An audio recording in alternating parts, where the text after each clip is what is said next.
Како млад брачен пар среќни бевме од кога се уселивме во новиот стан. А по известно време, од кога го добивме второто дете, уште посреќни бевме, бидејќи детето ни се роди живо и здраво.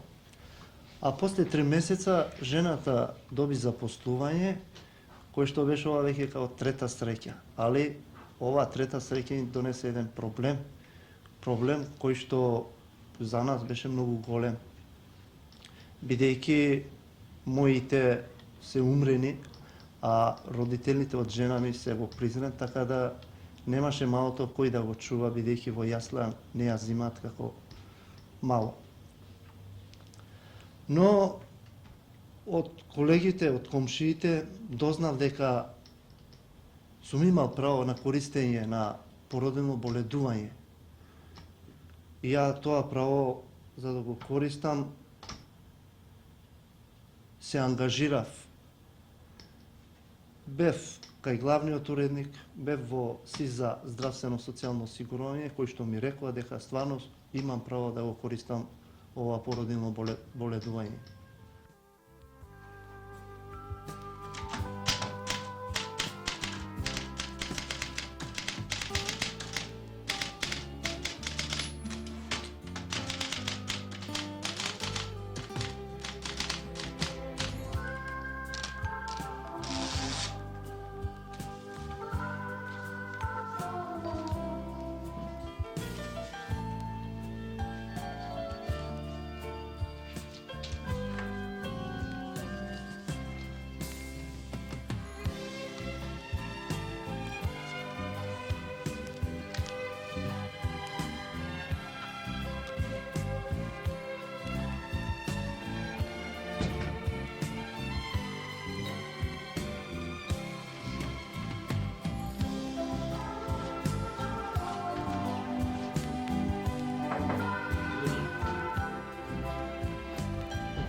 Повеќе години чекав работа. Кога се запослив, навистина бев многу среќна. Денес не се издржува со една плата и не се издржува семејство. 3 месеца пред да се запослам, се породив. После породувањето немаше кој да го чува детето, бидејќи работната организација не ме дозволуваше да искористам тоа право, наместо мене го искористи мажот ми.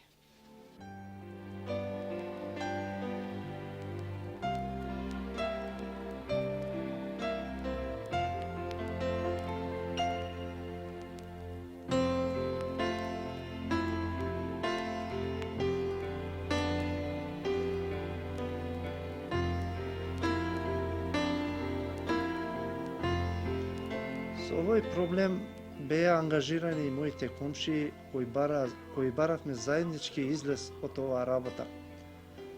Така да они ме потсетија дека имало закон да и маж користи породилно боледување, кој што ја утредента отидов во комитет за труд, исто така во СИЗ за здравствено социјално осигурување. По известно време овој проблем, искрено речено, многу ме измачи. Изгледа дека ниту во комитет за труд, ниту во СИЗ за здравствено социјално осигурување не го проучиле законот онака како што треба. Па, за да си го добивам оно право на користење на породилното боледување, ми беше потребно точно месец и пол дена. А изгледа најтешка работа кај нас да се искоренат овие бирократските навики.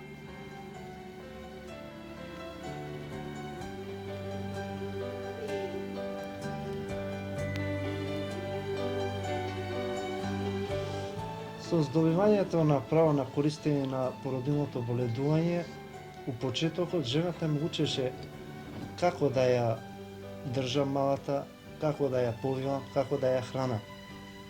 Иако пред тоа имавме дете од 4,5 години, но детето мајка му ја гледаше, така да ја просто не ни знаев како се гледа, како се чува. Затоа жената ме учеше како се повива, како се облекува, како се храни. Но од време на време на помош пристига и комшиите со нивни совети, со нивни кажување, се испраксирав.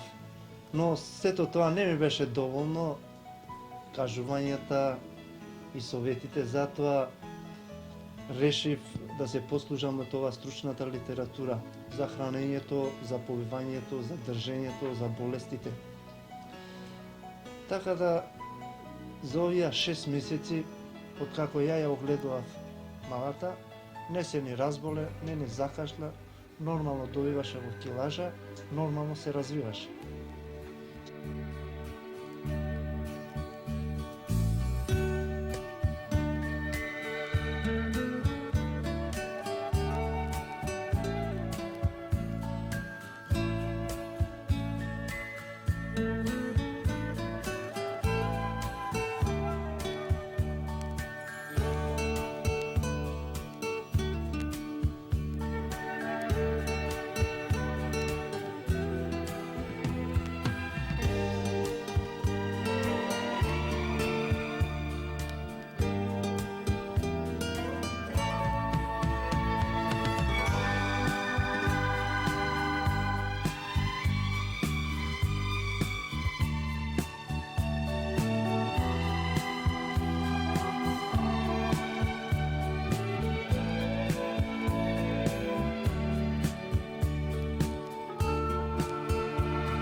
Бидејќи комшиите знаеа дека сум дома, кој има некоја работа или детето ќе им се разболи, просто ја им се нудев да им ночувам детето. Зошто да не, кога седам дома, кога можам 2 да чувам, би можел 3, 4, 5. И така, известно време ги чував децата од комшиите. Во почетокот имав доста тешкоти, бидејќи жената го гледаше детето првите 3 месеци. Беше навикната на мајка ѝ, беше навикната на доење, беше навикната да спие во одреден термин. Кога ќе дојдеше време за доење, она ќе заплачеше, ќе одбиеше храната, ќе одбиеше да спие. Но една интересна работа, мајка ѝ кој ќе се вратеше од работа, она просто ќе се насмевнеше, она ќе го осетиш оној мајчиниот мирис, мајчиниот загрлај. Но после 3 месеци она се навикна на мене, така да нормално се јадеше, нормално во одреден термин се спиеше. Е една интересна работа да се спомне. Некој кој ќе дојдеше на гости, она навикната на мене, просто ме бараше со раци, покажуваше на мене, бидејќи беше навикната со мене.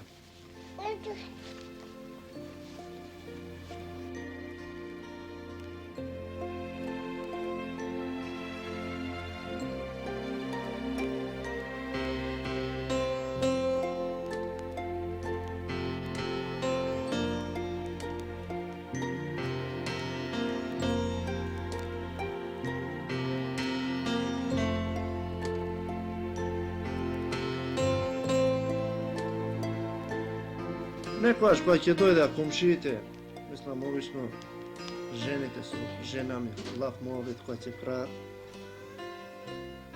Унавика им е да рече дека ама едно лошо дете ми се погоди, ни јаде, ни спие. Само плаче, само се дере. Ја им се уфрлам у разговор и викам, нема, лошо дете нема, викам. Ако има добра нега, Мислам, ако негата е добро и детето е добро, тоа е реципрочно. Колку ќе ти дадеш, толку ќе ти даде.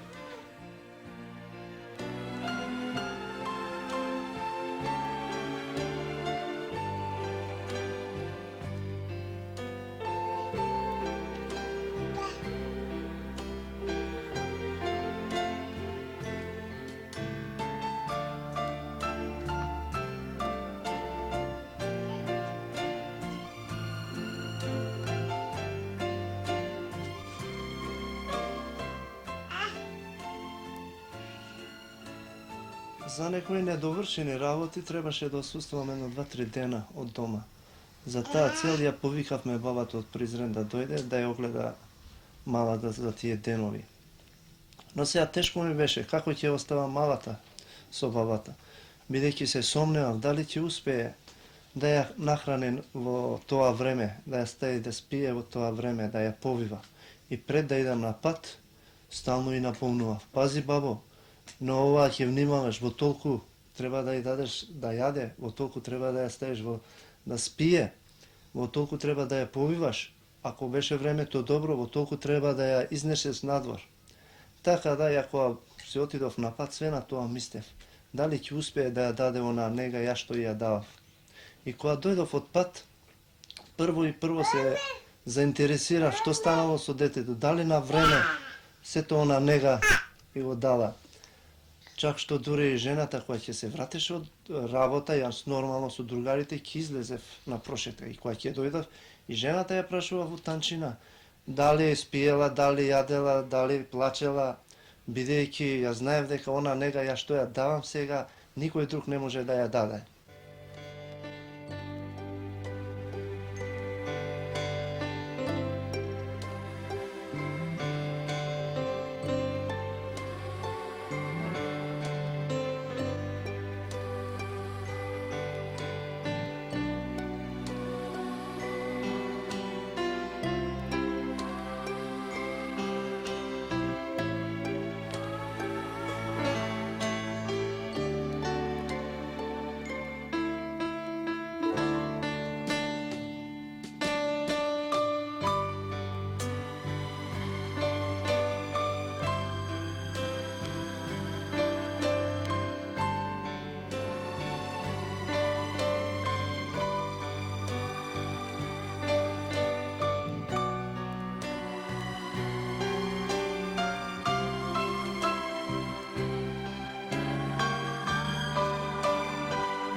Јас не само што ја огледував малата, туку ја вршев целокупната домашна работа. Тако сум по природа. Не можам да трпам онака да гледам пред мене нечистотија, растурено. Чим жената ќе се заминеше на работа, ја малата ќе ја ставив да спие и одма ќе се фатев за работа. Прво ќе исчистав све, па што имав нешто ќе измијам. Па ќе идав, ќе простирав веш, ќе ставав веш во машина, ќе дојдев, ќе готвев. Така да порано бев во една голема заблуда. Мислев дека сето ова работа може да се сврши за едно кратко време, но не било тоа така. Тоа многу тешко ми доаѓаше.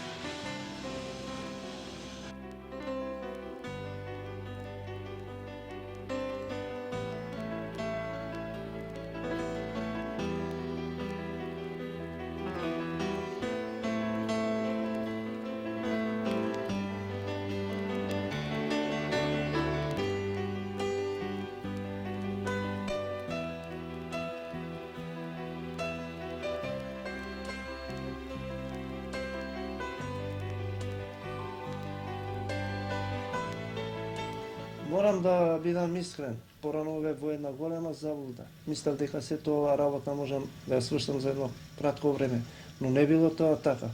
Стварно било напорно и тешко. Иако станот ми е мал, цел ден ја мислам од кујна у купатило, од купатило во дневна на балкон, шпартав едно 10-15 километри.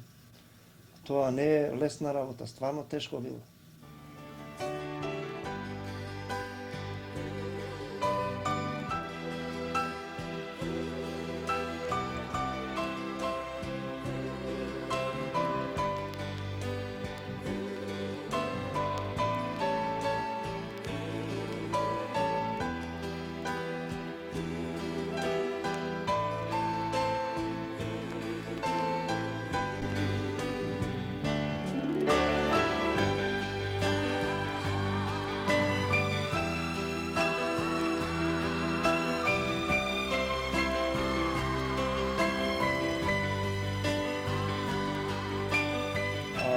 Жената едва чекав да дојде од работа да ме замени.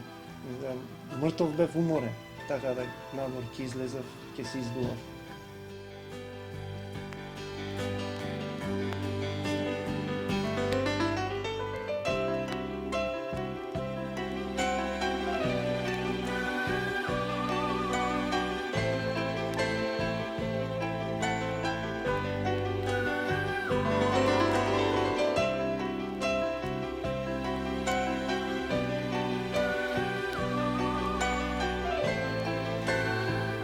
Пред 4 години, жената, кога беше на породилно боледување со големата, тогаш ќе ме замолеше мене за некоја помош, да ја помогнем нешто.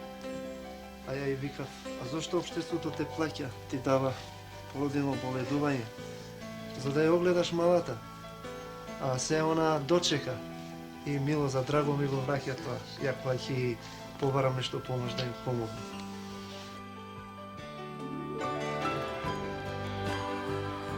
Порано на жената не и верував дека стварно било напорно, но признавам сега дека стварно било напорно. Месец септември беше 1983 година, кога малата напуни 9 месеци, и ја поднесов молба за јасли. Кога беше примена, ја бев најсреќен човек во светот. А воедно им беше многу жал за разделбата, бидејќи за овие 6 месеци стварно навистина многу се зближивме, се спријателивме и тешко ми беше да ја дадам јасли.